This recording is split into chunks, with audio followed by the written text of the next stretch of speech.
Police have been searching the family home of one of 9 Britons alleged to have tried to enter Syria illegally. Officers have been at the Rochdale home of Labour councillor Shakil Ahmed, whose son Waheed is among 5 adults and 4 children being held in Turkey. The Rochdale councillor said he had thought his son was on holiday.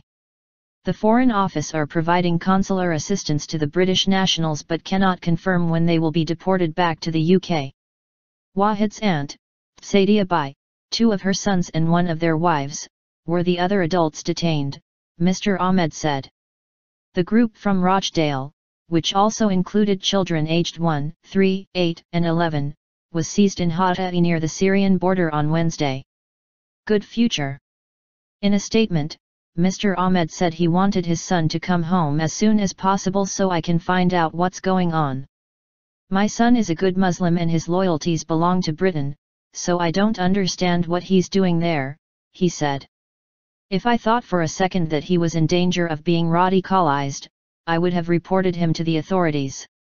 He's studying a degree in politics and sociology at Manchester University and has a good future ahead of him. The councillor also said that he thought his son was in Birmingham on a work placement. Speaking to the Daily Mail, he added, "All I know is that they were on holiday and then the next thing I am told is that they have been arrested." Greater Manchester Police and the North West Counter-Terrorism Force have launched an investigation to establish why the group apparently tried to enter Syria. All 9 would be sent back to the UK in due course, police said. No sense of belonging. Assistant Chief Constable Ian Wiggett said, "What is obviously concerning is why a family were seemingly attempting to take very young and vulnerable children into a war zone. Such a volatile and dangerous environment is no place for them whatsoever." He said the primary concern was the safety and welfare of the children, and efforts were being made to ensure a full safeguarding strategy was in place upon their return.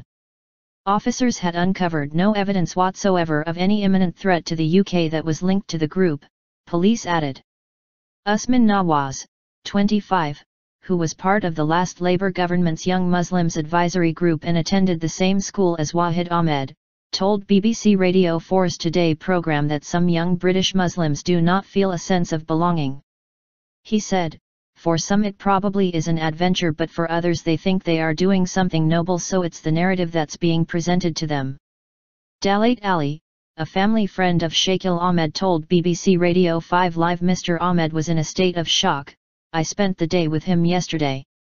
He told me, I'm a councillor and we're supposed to be leading on things like this and this happens in my own house and I don't know anything about it." Mr. Ali, who is also a councillor in the same Kingsway ward as Mr. Ahmed, said it was time for a wake-up call for the wider community.